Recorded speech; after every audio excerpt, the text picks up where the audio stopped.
Goes. Well, hello everyone. Welcome to another edition of One Plus One, your place for inconvenient truth telling and myth busting. And on the program, we return to the country of Haiti, so it's our All Things Haiti edition. We'll be discussing Canada's reactionary role in Haitian affairs, so it's our All Things Canada edition. And because Haiti is part of the Americas, it's our All Things Latin America edition. And on the program is Travis Ross. Travis is co-editor of the Canada-Haiti Information Project. He's had articles published in Haiti Liberte, the Canada Files, and Black Agenda Reports. And yeah, let's get into it. And of course, he's not the first time he's on, so he's our returning champion. So firstly, Travis, welcome back to the program. Thank you. It's a pleasure to be back. Likewise, always it's an honor to speak to you again on Haitian Affairs. Oh yes, and don't forget, folks, to donate to One Plus One. We are entirely independent media, so any donations is deeply appreciated. And don't forget to share widely. Help us overcome the far right algorithms and corporate media. So, so Travis, my first question to you is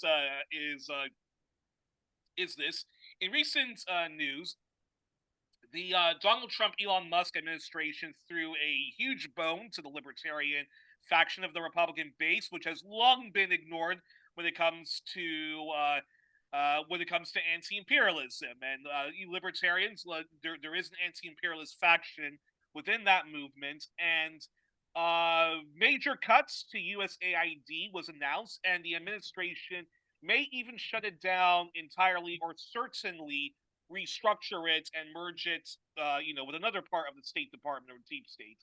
Now, this is a good thing. This is a good thing. Might be one of the few good things that this far right administration will do. But if you were to watch the CBC, the BBC, and countless other Western corporate and state media outlets, including American media, you'd think Trump was pulling out of the UN or was closing down a bunch of government subsidized charities and whatnot. So before we talk about some of the recent articles I was reading of yours, can you explain to our audience, because shockingly, even left-leaning folks and leftists who should know damn well better that USAID has fuck all to do with like compassionate foreign aid, that USAID has not, nor has it ever been a force for good. It's basically a CIA front group. So do explain, and you know what? Don't be shy. Explain to people as if they were 5 or 7 years old why USAID is not good. And since your beat is Haiti, USAID has undermined Haitian democracy and supported Western imperialism in the country, as well as the neo-Tavalist movement. So explain how Haiti is a great example of how USAID does, no good. And so, go ahead. Yeah, it was my pleasure. Yeah, I guess I'll forefront it and be humble by saying, like, Jake Johnson of the CEPR, he's the expert in this one. He's got a book on it, but I'm certainly familiar with it because I've written about it to an extent, and definitely about the NED, which the National Endowment for Democracy is also has funding pulled and works in a similar fashion to USAID. And in fact, the NED is my second question. So after you're done No explaining problem. Yeah. USAID briefly, go right ahead and explain what the National Endowment of Democracy does. So as far as USA goes, you described it succinctly, and I would say like its projects in Haiti kind of fall into three different categories. One is something that looks like charity. So let's say like helping farmers grow their food more efficiently. Not a bad thing, but that's like on the margins of what most of the money goes to. The second category would be to pour money into projects that essentially just spin the wheels. And what I mean by that is it occupies the time of a lot of people in Haiti, or bring people in to Haiti who have some kind of technical training, possibly through university or so on, and keeps them occupied in a project that will go nowhere. But it's almost like a jobs program. So you'll see it with the, I think it's pronounced the GEAR program that stopped a couple of years ago, GERE. The goal of the program was to help the Haitian justice system. But in the context of like Haitian society is falling apart and there hasn't been elections and they're backing, allegory. And anyway, I don't want to get into that, but right now, but I'll just say that when the project was over, they admitted it accomplished very little. It helped a handful of people who'd been sitting in jail without charges move their cases along to the next step. They're still in jail, and then they write reports about it so they can then start another program with similar goals to then accomplish virtually nothing. So this is a big part of USAID projects, just to, in my opinion, I think I've only read half of Jake's book, but I'm working through the other half, that at least part of it is to, take these Haitians or people from outside the country to bring them in and just spin the wheels to make it look like something is happening so these people don't occupy themselves with something more fruitful. And they often become dependent on that USAID money as a form of a kind of a jobs program. And then USAID is also used just as a straight imperialist tool, like a weapon. The easiest case to point out would be around the election of Jean-Bertrand Aristide. So the second election.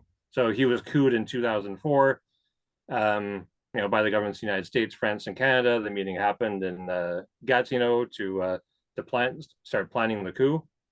Yves Engler, Jeffrey Gaiti, they all do a great job of like explaining that in detail. Yeah. And I hear Dr. Jimmy Pierre is working on a book on that too. So look out for that. But when Aristide was elected, one of the first things the U.S. government did was pull USAID funding.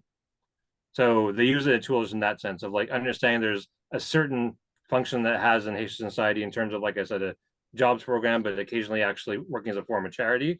And what do they do when Haitians democratically elect a leader that represents them? They pull it in order to hurt Haitians, in order to cause pain. And then that, within a short time, he was couped and taken out of the country by the U.S.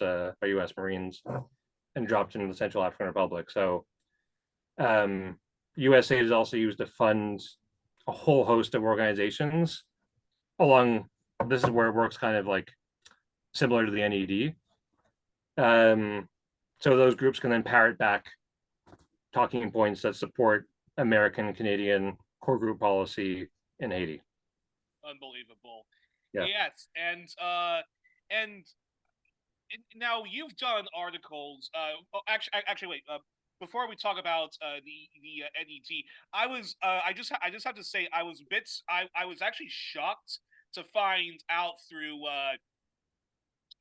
Mint Press News how much supposedly independent media is actually funded by USAID. So in other words, like if if USAID, if the Trump administration does go through and does like its sweeping cuts and basically like stops like all USAID funding to Ukraine, all supposedly of these like independent media outlets in Ukraine would basically just like have to like close its stuff. In other words, most of what people are hearing about Ukraine, most of what people are reading about Ukraine from supposedly like, domestic Ukrainian journalists is all basically just like recycled like Western propaganda. And again, doing the dirty work that the CIA used to like directly do, but now it's like you hide behind a title like USAID and so forth. But I was very shocked to find out that the BBC gets like USAID money, and so many other state media outlets across Europe get USAID money. So Canadian ones too.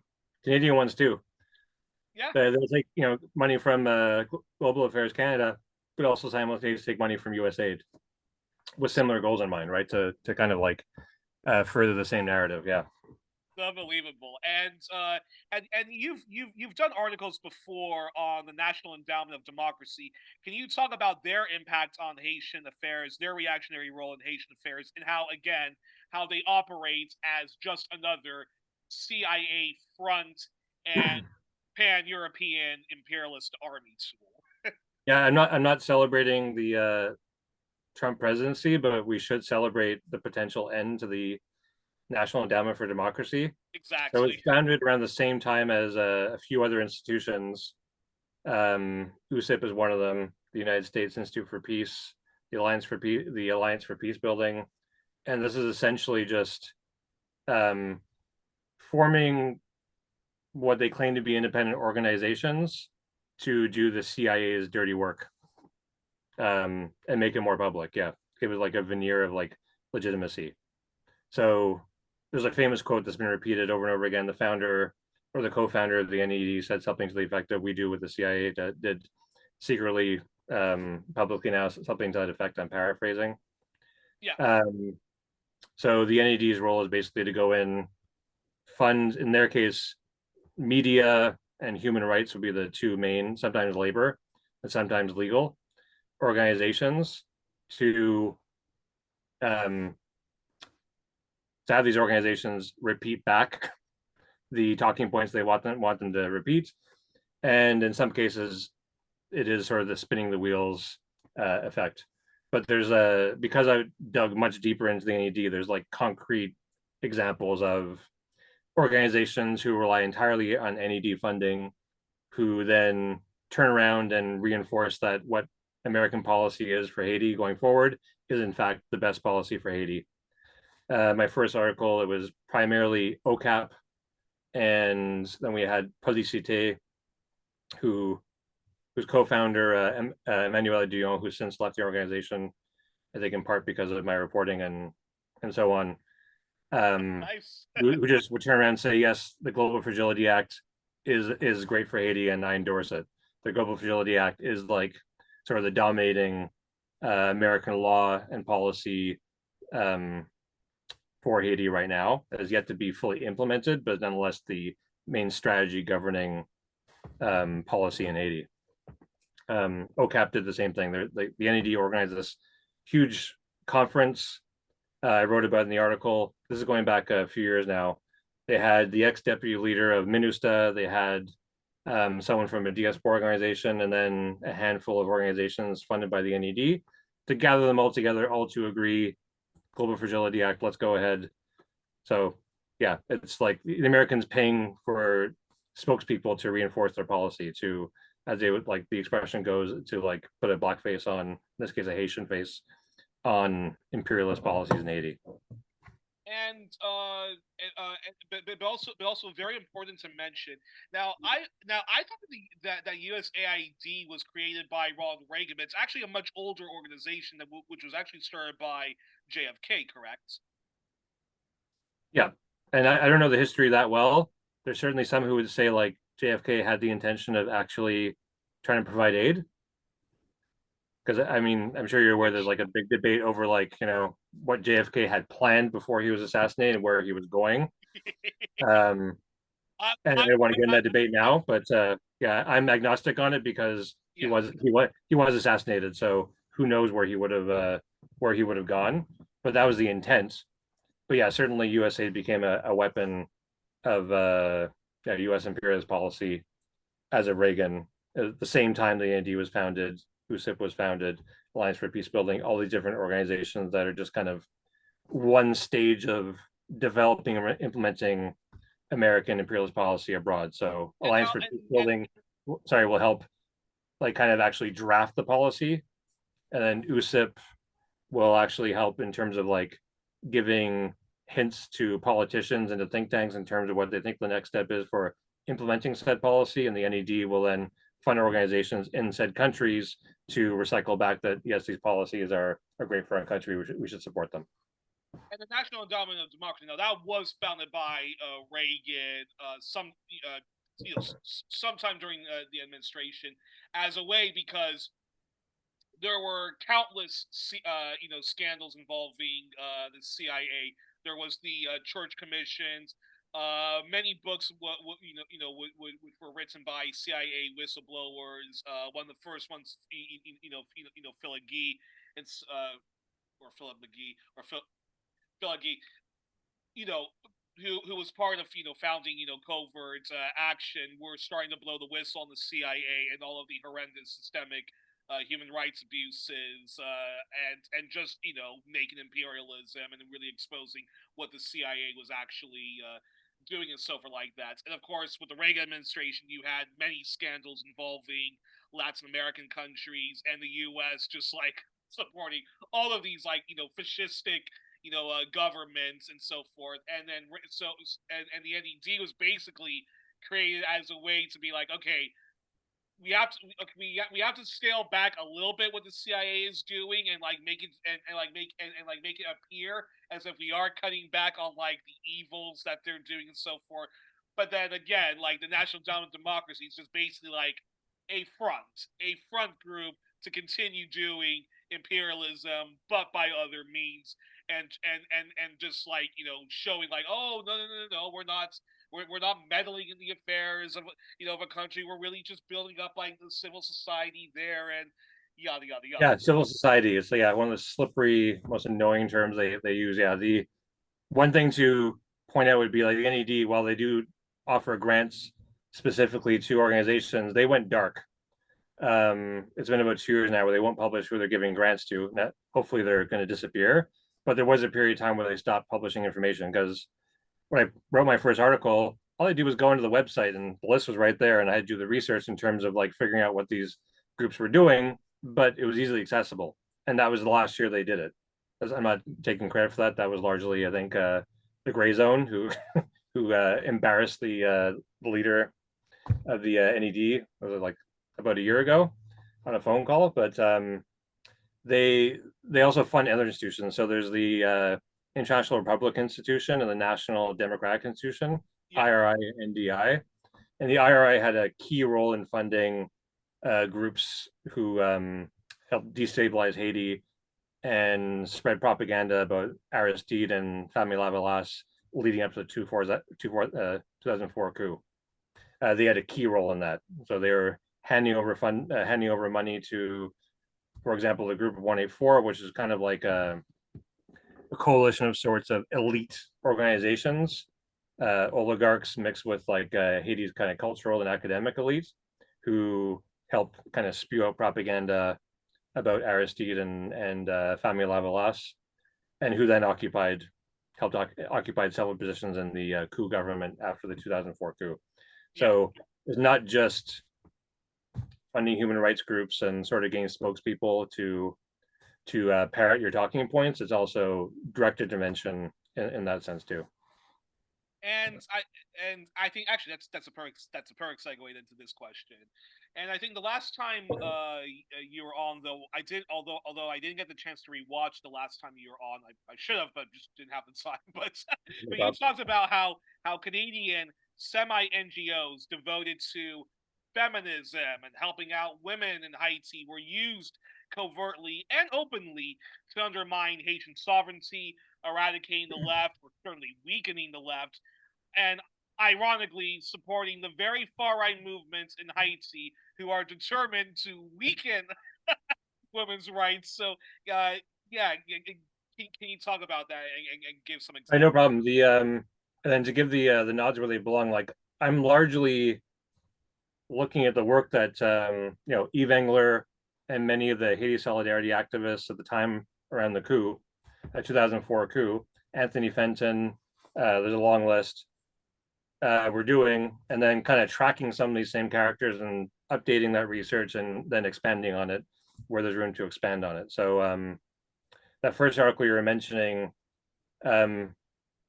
was basically looking at a statement that 3 associations of Canadian NGOs had put out that had framed the statement as being kind of combative or critical of Canadian policy towards Haiti. But when you just stopped to really look at what they were saying, it was just agreeing with Canadian foreign policy. There was no point where they're disagreeing with anything Canada was doing. And you look into the list of NGOs that were signatories, most of them had nothing to do with Haiti, had never worked in Haiti. The ones who did were all dependent on Global Affairs Canada, so the Canadian government to fund them. And then when you looked at this very short list of groups based in Haiti that had signed the statements, nearly all of them were funded by the Canadian government. And the other two, for other reasons I said, weren't, I wouldn't say necessarily not legitimate, but you could certainly question whether they represented anybody but the 2 or 3 people in their office. So yeah, big smokescreen to make it look like there's a debate over Canadian policy in Haiti.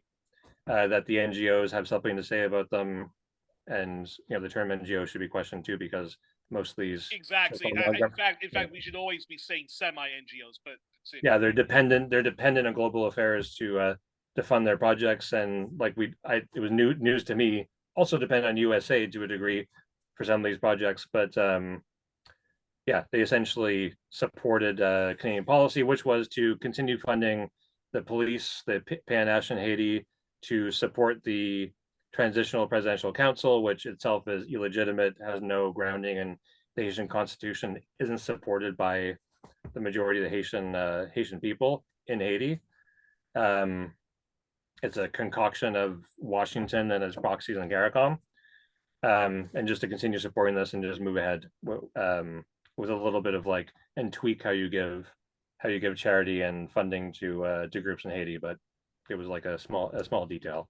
what I find most appalling and just atrocious about these like feminist like NGOs who talk a whole lot of like crap about how we need to fight for more like women's equality in Haiti and so forth is some of the leading people were advocating for the U.S., Canadian, French military coup of a country in which Jean-Bertrand RSC was actually trying to help like feminism and like eradicating like patriarchal policies and stuff like that. These people advocated for the military coup of that democratically elected leader, and what was the and of course there was a reign of terror that was like unleashed on like Fami Lavalas supporters, Aristide supporters, and just a huge like popular those who were trying to mobilize like a popular like counter protest against against the NED USAID and Canadian funded like bullshit like color revolutions and stuff like that. So with the coup that happened in in Haiti following the overthrow of Aristide, of course, what was it that the UN peacekeeping missions and blue helmets were engaged in? Who were the movements that America and Canada was supporting? Was all these far right gangs who, of course, engaged in everybody, in their favorite pastime, which of course was rape, mass sexual assaults, having inappropriate relationships with with poor Haitian women, and then like leaving them to take care of like their children and so forth. Also leaving them with the stigma that like comes with that, the slut shaming and so forth that comes with that. So I was wondering, can you comment on that and just like how not only how ironic that is, but just how disgusting it is that you have these like semi NGO groups talking about feminism when they actually were when they actually were partners in crime to a lot of femicide and sexual assaults Yeah, and stuff that happened after the there yeah, it was a etc. 4-piece for the Canada files. It's easiest to find. It's like pinned to the top of my X profile. So if you link to it later, that's an easy way to find it. It's a lot. It's like 40 plus thousand words to go through all 4 pieces. But it's working from kind of where Engler and the other writers, activists turned authors, academics started, and they're working their way up. And in part because some of these personalities are still around and still doing the same things they were around the time of the coup. Danielle Magawag is the best example, and I spent a lot of time talking about her because yes, these groups, if we kind of go back to around the time of the coup, you described it succinctly. Nick Barry Shaw at the time, now he's focused more on other matters, but he was like, focused on Haiti at the time, points out that And they, he and Drew Oja did that great book, yeah, Paved with Good Intentions, about Canadian semi NGOs and how the NGOs are part of propping up imperialism.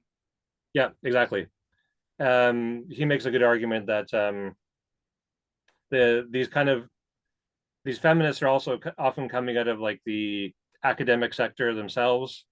So like out of the universities, the state university in Port-au-Prince, and they didn't seem to think Aristide was moving fast enough, that he should have been implementing more.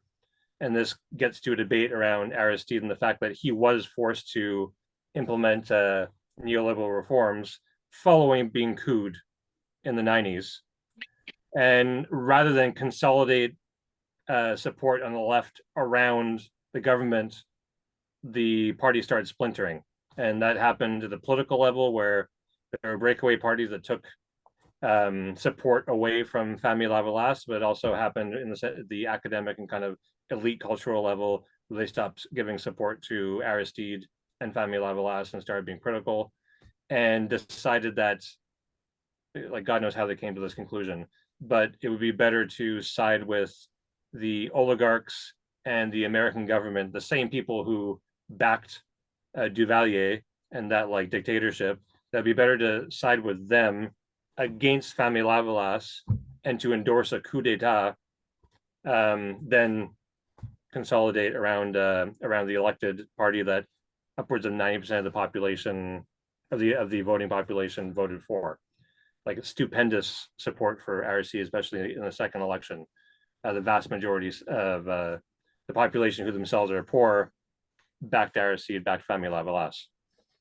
So they they join groups like the Group 184, like I mentioned, a coalition of elite groups and elite groups and oligarchs, who then start spreading propaganda about Aristide. And the coup happens. Aristide's taken out. Multiple leaders are disappeared or jailed in a terror campaign. And then they bring in this tripartite council, which is technically part of the constitution, but of course the constitutional government was taken out of power, and they select, excuse me, a council of the wise, or council of sages. They actually called it this, who were then supposed to select the government. Among them, this 7 wise people was Danielle Magloire herself. So this so-called I don't want to keep on doing the air quotes, there's a term for it, imperialist feminist, yeah, helps select a coup government, who then she picks amongst her friends for some of these roles. And she herself, as Engler points out in his writing, only came to prominence through Canadian government funding in the first place. So she was just a lowly academic, post-grad, starts accessing that money through the Canadian government that helps elevate her in Canada, in the kind of in the academic world, to then leverage back into Haiti around the coup. And she basically hasn't stopped doing it since then. So she's less directly involved in politics in that sense of like not intervening and being part of like the government in that sense, but she continues to take the money from Canadian governments. She has 3 different organizations from which that receive funding, and essentially never challenges Canadian and kind of de facto American foreign policy in Haiti in terms of how she presents her arguments and her views, and actually is to a degree still involved in government, because she chairs an organization that helps dictate policy for I'm not gonna remember the exact name now, but essentially the women's health ministry in Haiti. So that puts the Canadian government in a position where it directly funds somebody who sits in this role of dictating policy in Haiti. Now that department itself has been totally underfunded and hasn't had a serious role in Haitian politics since Martelly's election in 2010 and the rise of the PHTK. So I don't want to overemphasize her power in terms of internal to Haiti, but outside Haiti, she still has this role, just like all these other imperialist feminist leaders do, of essentially giving a pass to how Canada has interfered in Haitian affairs and Haitian sovereignty, and she continues to do so. Rather than taking money directly from the Canadian government, they've kind of shifted gears in Canada, and Lawyers Without Borders Canada, Avocats Sans Frontières Canada, is sort of the organization which this money is funneled. So the Canadian government gives to them, and then they give to the same organizations the Canadian government is giving to around the coup. So it gives the Canadian government a certain degree of like being able to say, we're not actually giving the money, it's Lawyers Without Borders Canada.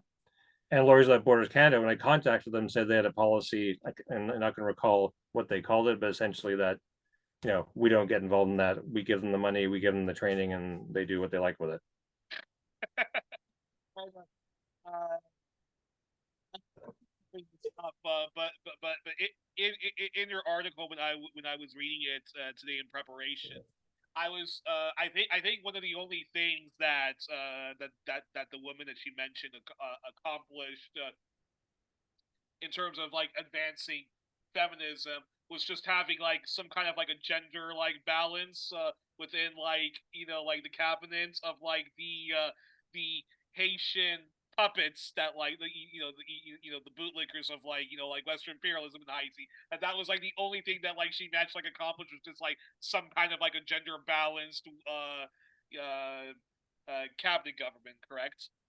Yes. And if there's like part of your audience whose heads might be exploding watching me talk about feminism in Haiti, I say just give the article a try, because I'm not actually making a lot of these arguments. I'm taking the arguments of other feminists, either in the Caribbean or in Haiti, and pitting them against these imperialist feminists. So, because this debate rarely hits the public, but it exists. So, I'm not making these points. I'm a lot just like lifting up the voices of other feminists in the Caribbean and in Haiti. Yeah, specifically for Danielle Magloire, I mean, she has a couple of shelters that she runs. I'm sure they do good work.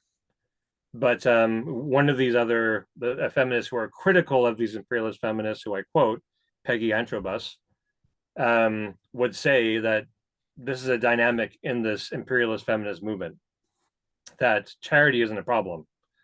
Charity is good. You open up shelters, you offer, health, sanitation, sanitary products, that sort of thing. You try to help people who are victims of gender-based violence, no problem. But you never address the bigger questions about, why these things are happening in the first place and what has brought these multiple crises to Haiti. You never touch that. And the example you brought up is a more modern example of that. Now that we're technically in Haiti, they're moving towards elections.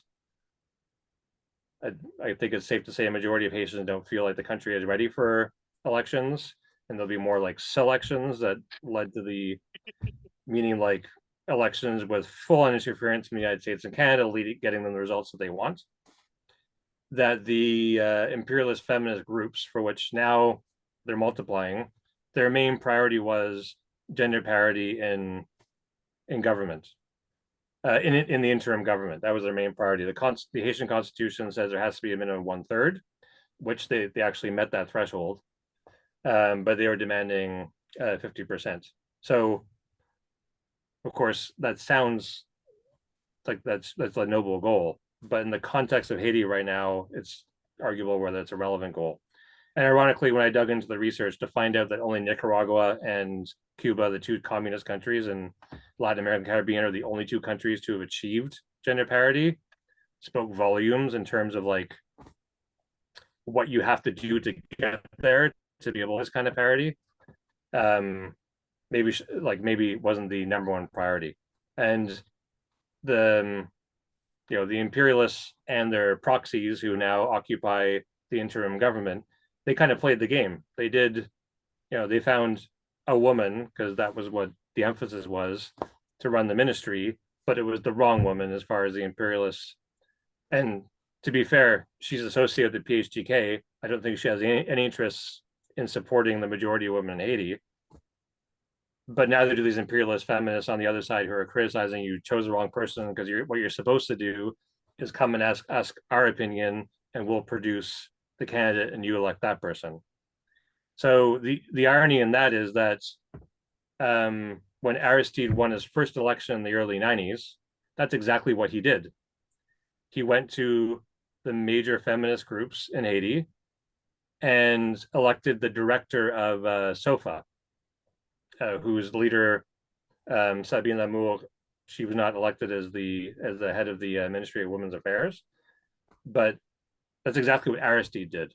So there's this constant tension of what you were demanding is what Aristide did, but then you actually help undermine the only democratically elected government, um, and helped, help the coup d'état happen and so on and so forth, and take no responsibility for that. So now we have an interim government in Haiti that doesn't represent the people, that is, doing virtually nothing to help with the security situation, as it's called, to help improve the economy, anything really, because they are servants to Washington. And right now, Washington is stalled because of this switch, the change in power to Trump. And Trump really has not paid any attention to Haiti. I think Rubio will get there eventually, but yeah, but for now he's got other, as far as he's concerned, other dossiers like Venezuela to deal with first. So they're in this holding action where, very little is happening on part of this interim government.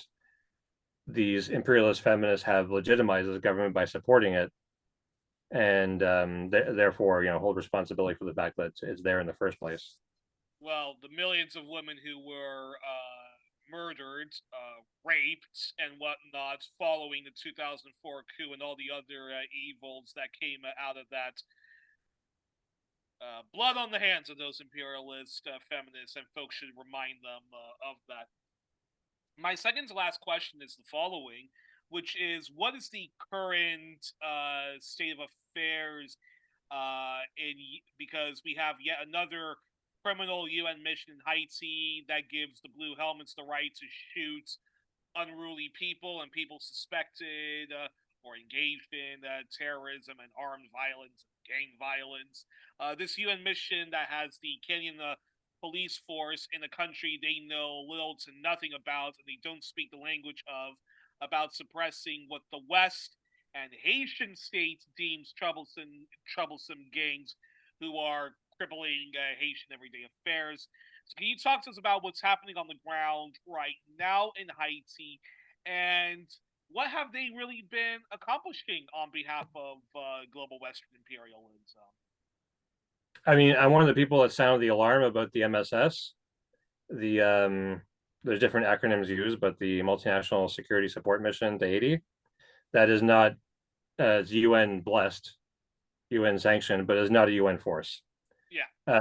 Right now, Guterres is in the midst of trying to either turn to UN mission or at least wrest more UN control over it, because well, for multiple reasons. Voltaire, who is about to Leslie Voltaire, who is currently, what are we today, the fourth, for like the next 2 or 3 more days. He is the interim president of Haiti, one of the 7 members of the Transitional Presidential Council, but we're about to move on to the next head of the, someone else is going to take over, Fleurchamp. Leslie Voltaire also tried to, made some sort of effort to shift from it being this MSS UN blessed to an actual UN mission. So all that to say is that there was a lot of fear that thousands upon thousands of troops were going to show up and start terrorizing the population, but that hasn't actually come to fruition. Just for the financing of the mission, Canada's put together, I think it's like roughly $85 million. The United States has put in the rest of the money, and they still haven't hit the threshold of $600 million for 1 year funding of this mission. But that's a good thing, right? That's a good thing. That's a good thing. Up in this whole full scale minister, like what happened in 2004, and like what happened after the horrendous earthquake and hurricane that happened in Haiti, right? Yeah. So, I mean, there's no polls in Haiti, no legitimate polls. Sometimes they occasionally will pull, like, the one tiny area, wealthy area of Port-au-Prince that isn't representative. So anyone saying Haitians believe this, Haitians believe that, are for the most part bullshitting. Yeah. But it would be fair to say that a majority do not want another UN mission because of the catastrophic consequences of the last mission. So this is a good thing that this MSS has stalled.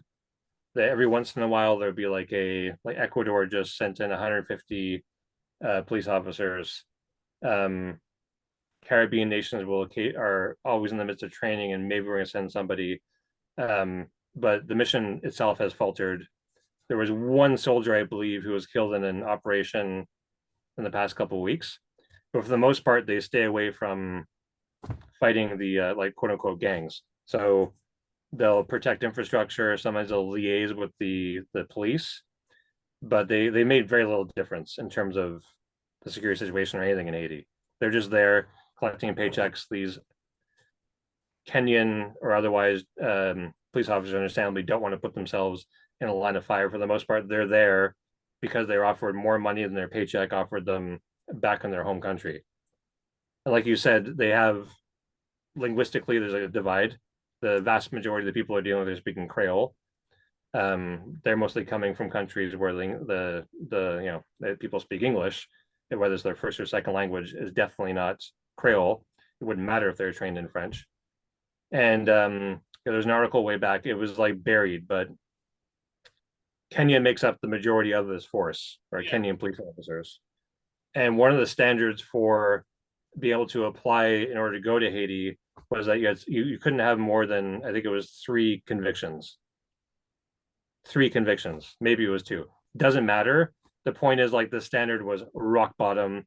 You have police officers who themselves would have already committed crimes against the population who are allowed to come in as long as you haven't been caught doing it up to 3 times. And Kenya, Dan Cohen did a great article on this. Like, they themselves are notorious for death squads and oppressing the population too.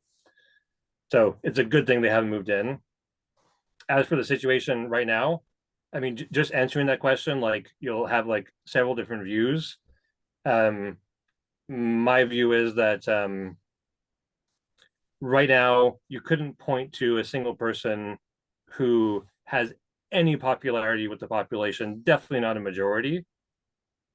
And this is a problem for like anyone who wants to offer solidarity to Haitians. When it was around the time of the coup, it was an easy answer.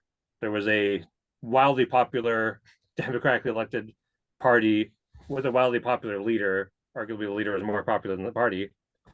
And if you were in the West, you could say, Aristide, Famille Lavalas. It was an easy answer. But there's no easy answer now. If you had to pick one leader that has popularity in terms of like maybe a large plurality, it's Guy Philippe.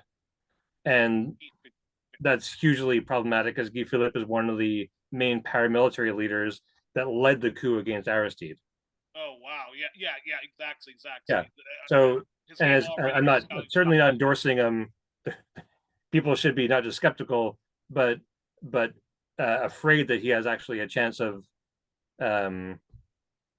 possibly winning power in terms of an election, if an election happens, because he has this popularity largely because of his rhetoric.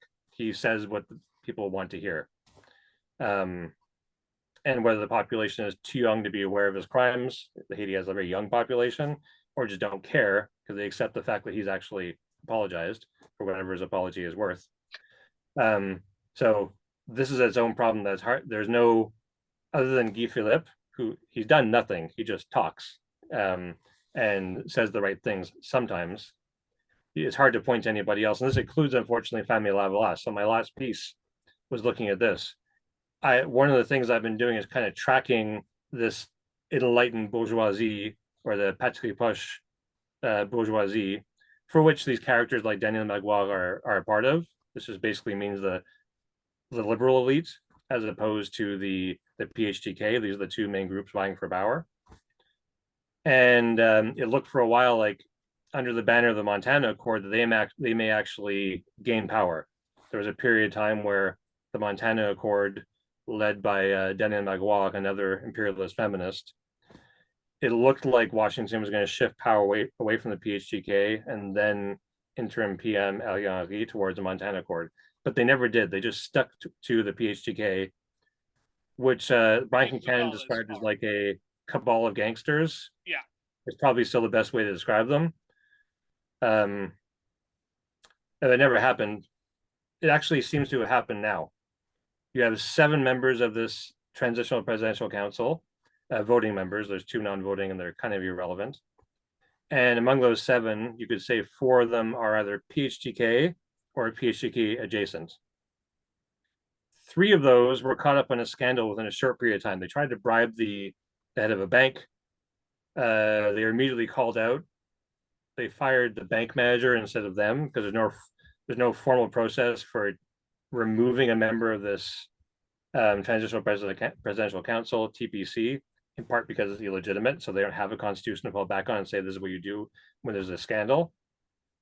So that leaves the remaining 3. The remaining 3 are Leslie Voltaire Famille Lavalas, who, as I said, in a few days is about to pass on the baton to Fritz Jean, who is formerly of the Montana Accord, although they've totally disavowed him as a representative. And then the last leader is Laurent Saint-Cyr, who himself is an oligarch and represents the oligarchs, which is not like sort of a interpretation. He is there to represent the elite business interests of Haiti, and he is going to be the president as they transition through elections to a, elected government, most likely a selected government. They seem to have actually captured power. The new PM, Didier Fils-Aimé, himself is from the same sector, this enlightened bourgeoisie. So all of a sudden you have the interim prime minister and the next 3 interim, or the next 2 interim presidents are all part of that same sector. So there's been a major shift in power, and now they hold power and are likely to hold it all the way up into elections. So you have at the same time this argument that this TPC is illegitimate. Again, the majority of the population seems to feel this way. Critics on the left would point at the same thing. I'm one of them. So there's been a suggestion what they need to do is go back to the original version of the 1987 Constitution, which would mean if there's a tripartite interim government led by a judge from the Supreme Court. This is endorsed by several groups for a while, but now it's in the interest of the PHTK TPC members to also endorse this. So they've kind of poisoned the suggestion by backing it now. And there was an infamous statement that came out a few months ago that was basically demanding this TPC legitimate, it's got to go. We need a new interim government that the Haitian population actually supports. We need to go back to the original 1987 Constitution. And we need this tripartite government type, only 3 people, led by a Supreme Court justice, and that's going to be legitimate. The letter was signed by all the various PHTK and PHTK adjacent parties, which is obviously problematic and led to like an immediate condemnation of the letter. For that reason, because for the first time, Vivre Ensemble was there as a signature, which also for different reasons caused controversy is like not a strong enough word to describe it, but blowback. But what was ignored was who else was on that list.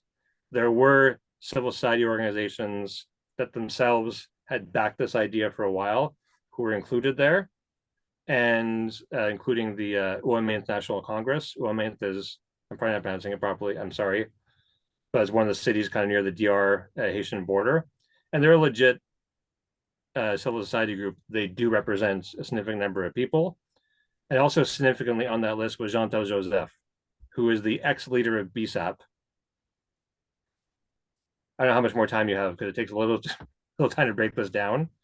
They're essentially a group of forest rangers, people who carry guns, but their job was to protect natural resources. Now, with the collapse of the Haitian state, they ended up forming to what looked like more like a militia. And their leader is Jean-Bertrand Joseph, who himself had been associated, he'd been part of Guy Philippe's party for a period of time. His popularity started going up, in part because of association to Guy Philippe, who I said himself, he was also popular, but also on his own steam, because he was using BSAP as an armed force to push for a revolution, a failed revolution. It failed on day one, but also to help with building canals in that area, which has become an important issue on itself. That is another tangent I'm not going to go on, but it's something worth researching. If people are interested, they can look for Berthoud, what's her name again? Yeah, sorry, I won't go on that tangent, but is his own thing. The point is, he became quite popular as a leader and has at least some cachet now. And he's one of the signatures on the list too. And he very recently backed, not supporting Vive Ensemble anyway, but saying there has to be dialogue with Vive Ensemble. They're part of the solution, not part of the problem, which causes own controversies too. So as far as the political landscape in Haiti goes, you have this interim government that's totally illegitimate, but that is occupied by this enlightened bourgeoisie, some of the same characters who supported the coup, with the exception of Famille Lavalas, who is now part of this enlightened bourgeoisie. And then you have this PHTK who are trying to shift away because they lost control of the presidential council. The story of Famille Lavalas is important, and is important especially to, I think, your audience, because, like I said, around the time of the 2004 coup and the time preceding it, if you've been asked as a solidarity activist, who do we support? It would have been an easy answer. You support the government that was taken out in the coup that has popular support. And Famille Lavalas as a party and Aristide especially continue to have wild support in the preceding years. The elections that brought the PHTK to power under Michel Martelly and then Jovenel Moïse, they weren't fair elections. They were totally interfered with. Lavalas was banned from the first election because they knew Lavalas would win. But post 2017-18, that election that brought Jovenel Moïse to power, Famille Lavalas decided to run in that election, despite the fact that all the signs were saying it was going to be another selection interfered with by the United States and Canada, and it was.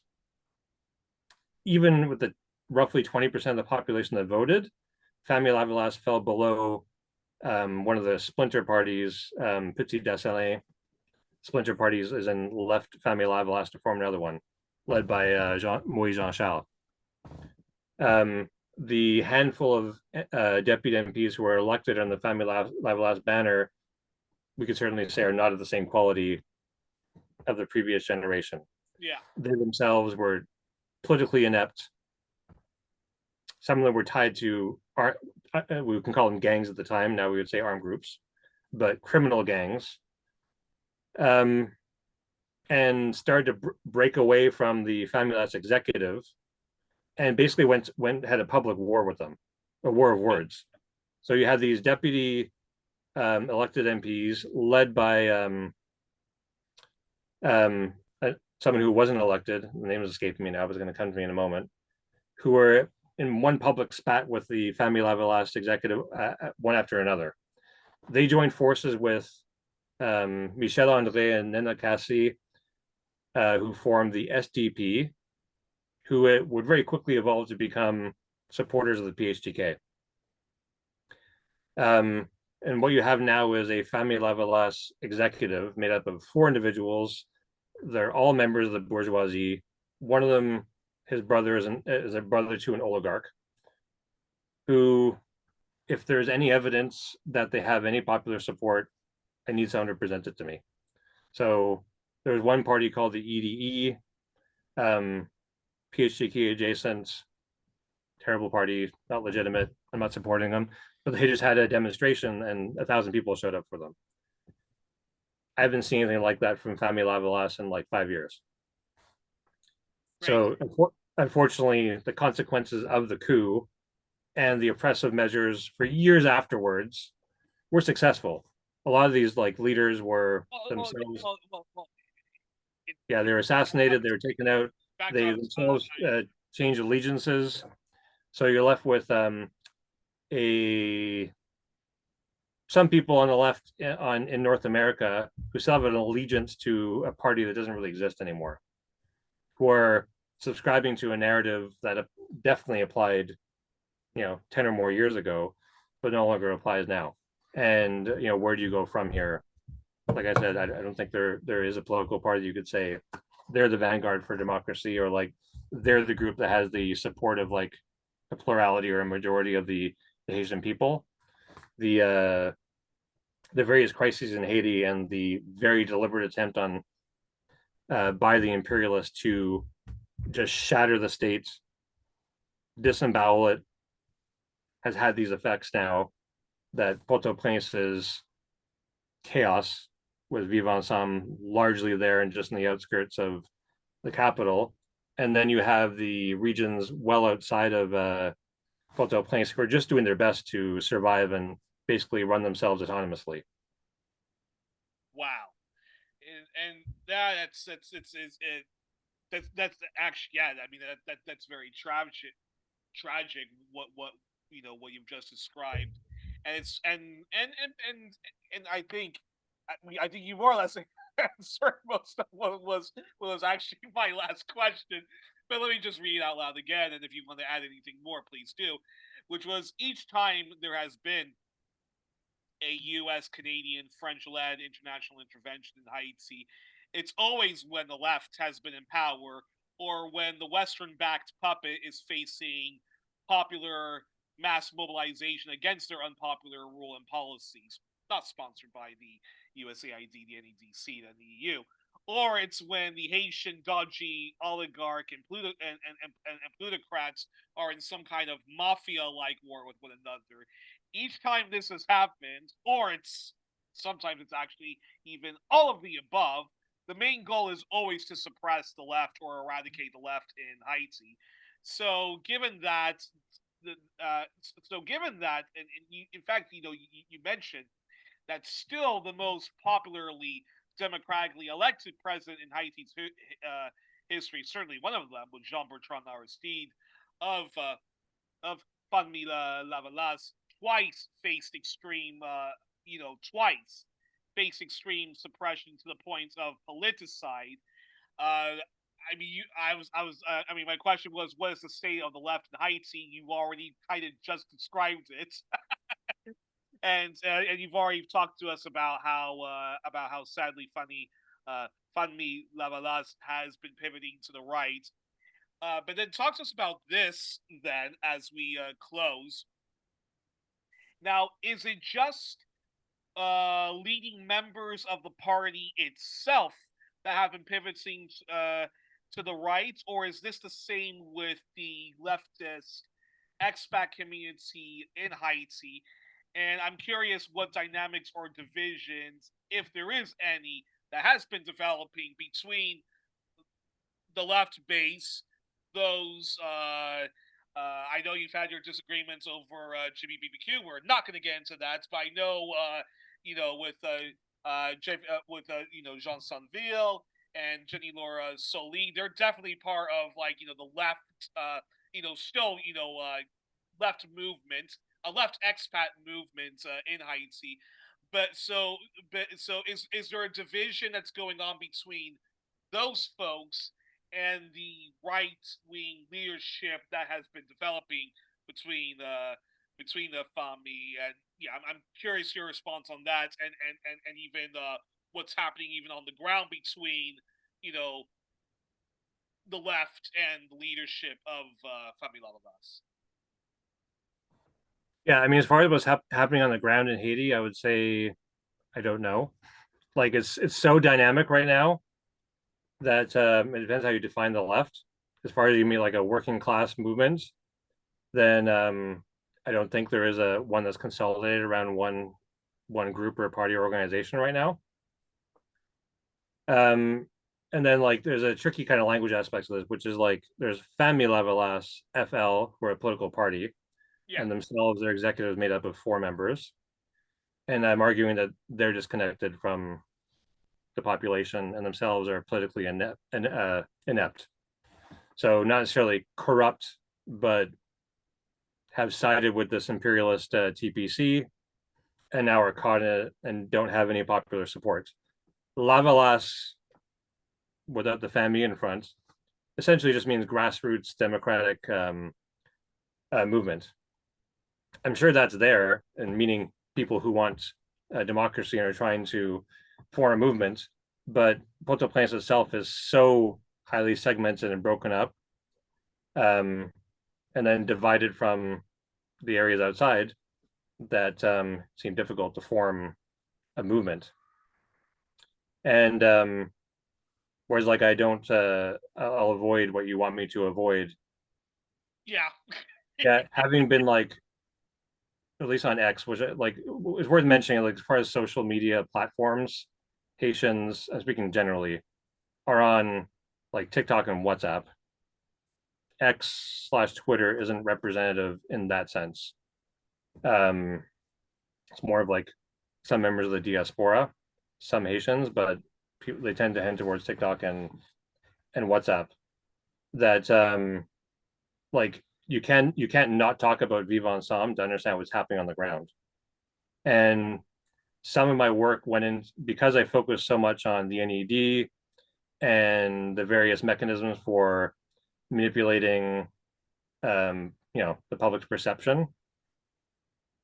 That did lead to revealing, very few people seem to care, but revealing that Sherzy was a target of many of these campaigns. But that's only relevant pre-Vive Ensemble. It is very arguable. In fact, I think it would be there's two things I could say that maybe not a majority of Haitians would agree with, but at least a large plurality, that pre-Vive Ensemble is important to delineate that line. That they would say that Pierre Espérance created Jimmy Sherzy. And what they mean by that is that Pierre Espérance, who is the head of the RNDDH, one of these the primary phony human rights groups that is entirely funded by Canada and the United States and Soros and so on, and is just a servant to imperialism. That for his own reason, I would go into decided to target him with a propaganda campaign, and another kind of next one in line, FJKL, did the same thing for their own reasons because they're backed by an oligarch. And they would also agree that his popularity was on the rise pre-Vive Ensemble. But there's an interesting African Stream interview. I think you're familiar with African Stream. Yeah.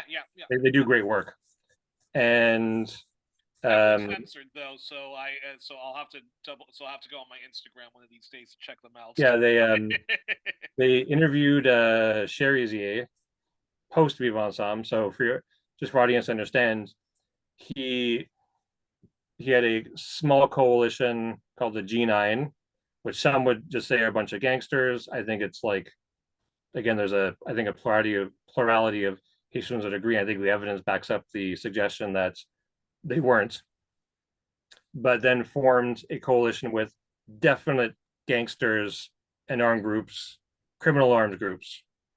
And he presented his argument on African Stream.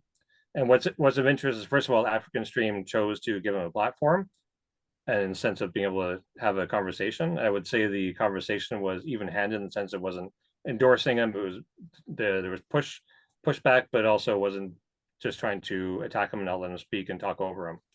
And the guest host herself is actually the spokesperson for Urgence Panafricanisme. So Pan-African, I can't really translate that one, but this is Kemi Seba's Pan-Africanist organization. That's relevant too. And he presented his arguments and essentially saying, I am making a deal with the devil. These are criminal armed groups, and this is like a tactical thing in terms of like, I'm getting them off my back because they're attacking me as much as they're attacking the state, so that I can focus on my revolution. His popularity took a nosedive and has continued to take a nosedive to now you could put Sherzy along with all the other criminal armed groups that he's decided to associate with at the same level of popularity as all these politicians who nobody supports either, many of whom are on the TPC. So as much as like there's a couple of like trolls on Twitter who kind of frame me as like just sort of that's actually my opinion, because I think that's backed up by the facts. That popularity he had accrued up until the announcement of Vive Ensemble, which is roughly February, like a year ago, February 2004. That his popularity has tanked since then, and there are people who would have given him either support. People in the Haitian community out of the diaspora here who have contacted me and would have seen him as somebody they could support or at least understand where he's coming from, to say, I can't support this anymore. You've allied yourself with psychopaths like Izo, who even up to this point have shown no change in behavior. And I'm using him as an easy example, but there are others too, of criminal armed groups who have not changed their pattern of behavior at all since the announcement of Vive Ensemble. So that said, I very much agree with like Jake Johnson on this. His last article on Haiti, he's kind of put out a couple articles on USAID since Trump tanked USAID. But his last article was something to the effect of give peace a chance for the CEPR. And he was pointing out, like, listen, there's all these armed groups, but some of them you can negotiate with and some you can't. And at the time, at least, I think it's still the case now, that Sherizi and some of the leaders were saying either we want dialogue, we want to negotiate, and you have other leaders saying we want to. I'm even willing to be put on trial, as long as you put the people on trial who are funding me, the oligarchs, the business leaders, the politicians, all the people who've been funding me to do all these criminal acts before I change my behavior. And certainly up for debate whether some of them would change their behavior. I think there's a full spectrum of armed group leaders, from people with maybe having had good intentions to people who are somewhere between, to people who are just full on psychopaths and have only intend to pursue criminal behavior. But that's the other part of it. If you don't engage in dialogue with them, you then have to endorse some sort of armed mission to Haiti, who will then go into the slums, go into the poor neighborhoods where these armed groups have control, and slaughter people in their quest to kill off all these gang members who, no matter, I don't care where you take them from, whether the UN assembles a mission from a bunch of other countries, you take the MSS, they have no idea what's going on. They can't tell a gang member from a citizen. People are going to die by the hundreds, if not higher. But the other half of it is that you're also eliminating any chance of getting actual, like, testimony, evidence on the politicians, oligarchs, business leaders, and so on, who funded all these groups, who continue to arm these groups, and so on and so forth. They're going to go scot-free. And then what have you done? All you've done is reset things to go right back where they were, because all these criminal leaders, all these criminals in the business elite, in the political elite, and so on, are going to get away with the scot-free, because all the people that they would have armed, who know because they were part of those deals, are dead. So this is like a major consideration too. In fact, and I think again, I think just to remind people, because Haiti gets so little coverage, and when it does get covered, and people for whatever reason still consume corporate Western state media, Haiti is Haiti is just presented as a basket case of a country that's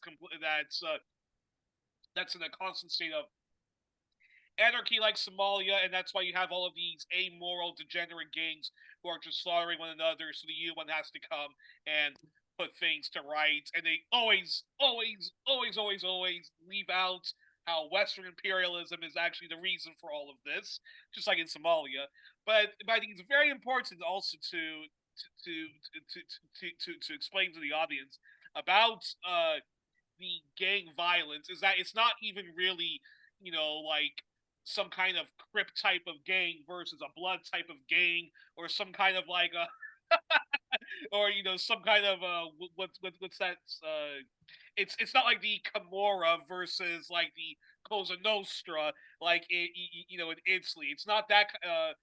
What really is happening right now in Haiti is some bizarre dispute that's going on between the oligarchy itself, and then basically just having a very destructive turf war, mob war amongst themselves.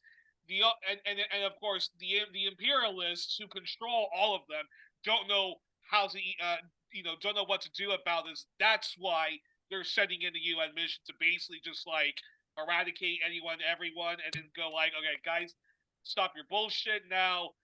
Back to what we want you to do, which is bleed the country dry and give give us all the resources. Is that? Yeah, I mean, Haiti has natural resources, and it can't be totally de-emphasized.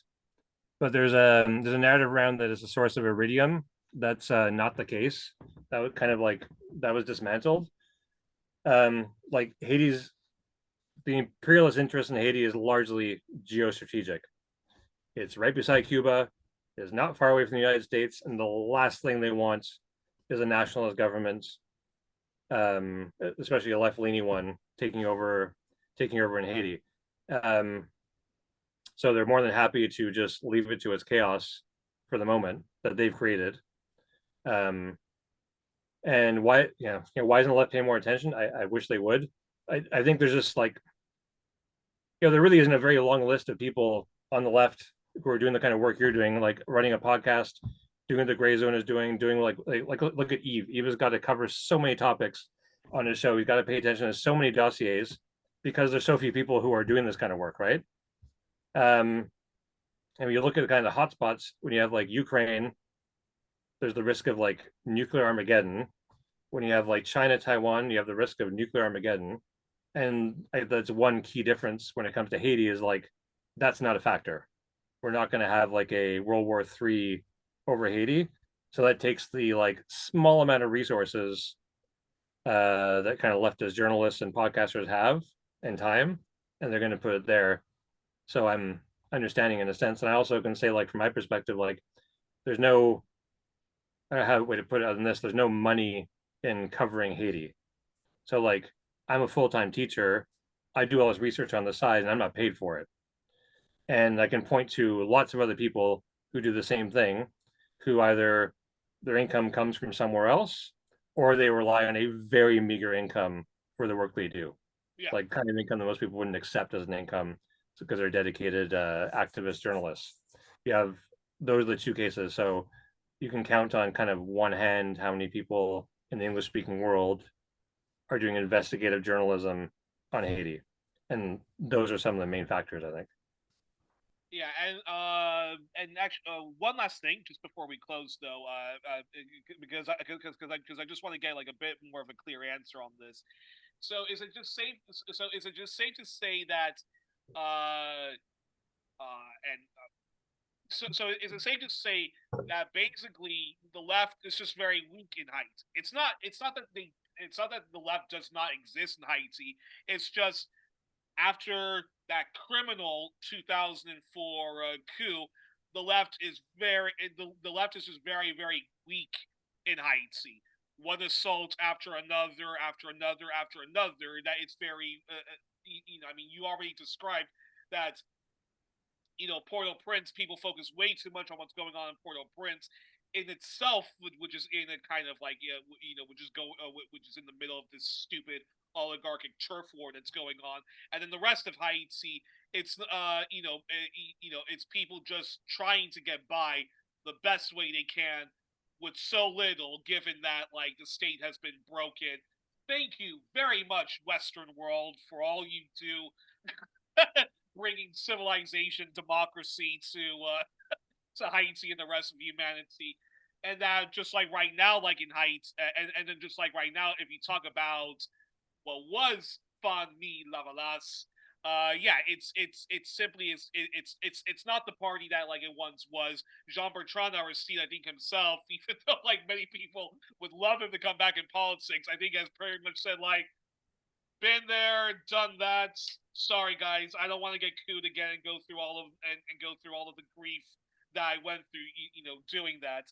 He's And doing that his thing at university. Yeah. and then when it comes to the expat community, yeah, there are some who still believe in the idea of Famille Lavalas, but maybe, but probably just don't know that like it's broken and fragmented back at home, and then others who I guess are still trying to bring to bring back Famille Lavalas, but it's just but it's one of those things where you have a left wing base but a right wing leadership. Unions in Canada and across the world go through that problem, and then like look at the NDP. It has it has a social democratic base, and even the leadership of the NDP die a liberal. Yeah, no, yes, sorry, just to be clear though, that critique of Lavalas and kind of like or Family Lavalas was really directed more at some of the ex-Solidarity folks and people who used to follow Haiti, who maybe haven't followed as closely, not the Haitian expat community. They just like the Haitians in Haiti, like full spectrum. But I have a friend who runs a podcast specifically on Haiti, significantly younger than I am. And for him, I don't want to put words in his mouth, but like Family Lavalas is like a historical artifact, like not something particularly relevant. It's like going to the proverbial Thanksgiving Day table and having like someone tell you how like the Liberal Party of Canada is like the vanguard of democracy and so on and so forth. You're like, I feel like I'm living in a different world. Like, Yeah. I mean, a lot of this just isn't important for the millennial, especially Gen Z generation. So politically, as far as political parties go, like there is no left. There's no party I'm aware of.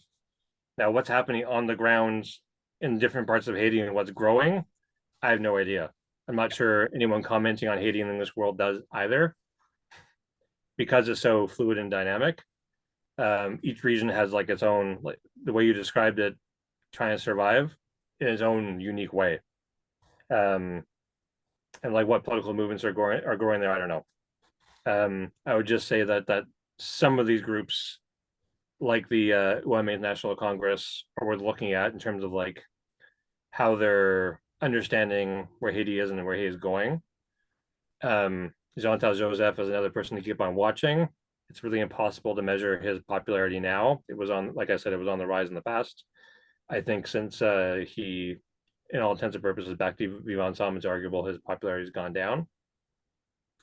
But certainly, just if you're in the West, don't believe any of these people who are being brought to you by the media that they're actually representing Haiti. Because one of the things we didn't get to in my four-parter on feminist leaders is that there's a new generation of these leaders, much younger, much more dynamic, much more media savvy, but they're, for all intents and purposes, like just Daniel Magwal 2.0. There's Pascal Solage from Neja Mahon, has a new documentary out. And this is like kind of the perfect, I'll leave you with this. When the fourth piece came out, one of my less popular articles, probably because it was too long, but when Trump started going after USAID and the NED, because it was contextual, that it got some more attention. I was like trying to promote it and get people to read it. I don't think these groups, by the way, can be that effective because they're more reliant on Soros and AGWS and the Canadian government and so on, a little less on USAID. But point being, within like a handful of weeks of me putting out the article, one of the Haitian diaspora organizations, I think it was HAFT, HAFFD, but I can't remember right now, had an event at the White House.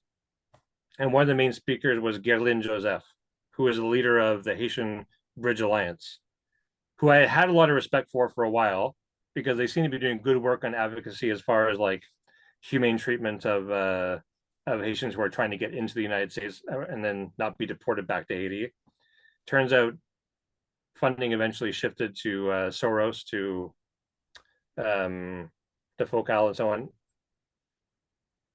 She was one of the speakers there, and Pascal Solage, this the activist whose entire income relies on the UN and Canadian government and so on, posted to X something like she had gone shopping with Yellen and they had the same like snazzy outfits they're going to wear to this event. This event happened, and someone took a video, because right at the end, the whole event turned into a dance party. So you had all these like, leaders and members of NGOs, 100% funded by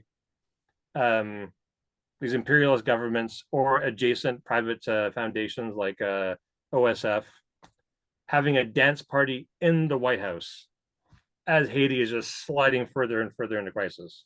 And they got called out left, right, and center by Haitians. It wasn't me, for how like, cruel that look was.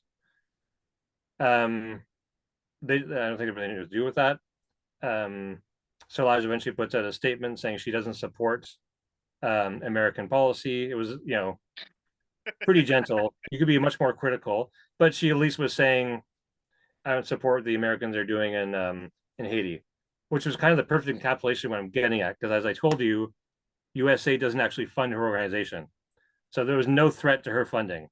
The UN, the Canadian government, and private foundations fund her organizations. So it was like just a neat and tidy, like, I need to kind of recover whatever credibility I have. I don't think she has any credibility in Haiti or amongst anyone who's paying any close attention, but she is another one of these faces that is going to get thrown up there as someone who speaks for Haiti because she's part of the Haitian diaspora, when she in fact speaks for the Canadian government, the UN, the people who fund her organization.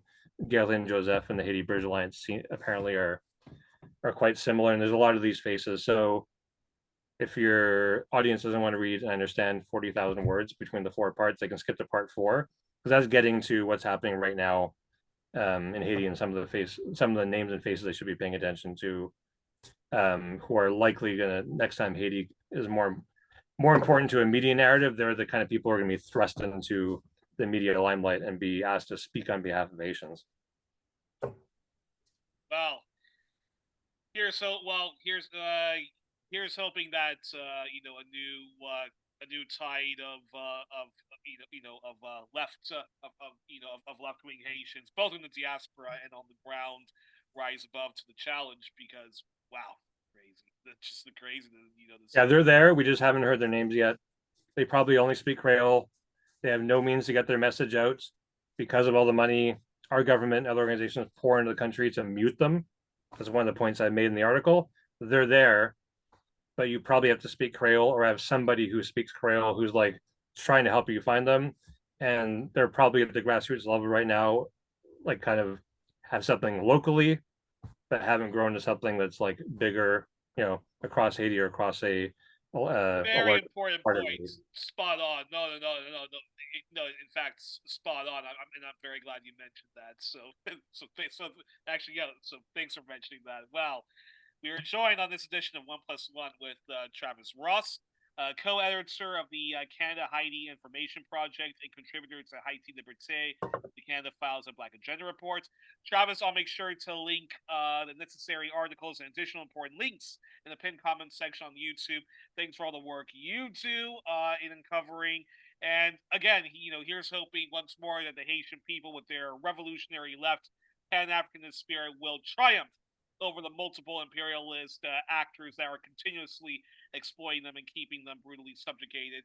And if what you say is true, may a new left emerge and takes over FL, or moves them back to the anti-colonial left we knew them as. We're going to have to leave it there, though. So all my best. And folks, please do mobilize for Haiti. We all owe a debt to Haiti for being the first country of people of African indigenous descent to free itself from colonialism and end slavery in its time. And we need to mobilize and return them a huge moral favor. All my best, everyone, and don't forget to share widely all of 1+1's content, whether it's past or recently uploaded episodes, and whether it's our playlists. Please share and like 1+1 and help us overcome the far-right algorithms and that of the corporate media. And again, please donate to 1+1 if you can. And all my best until then, folks. Good night and good luck, and thank you, Travis. Thank you. It was a pleasure.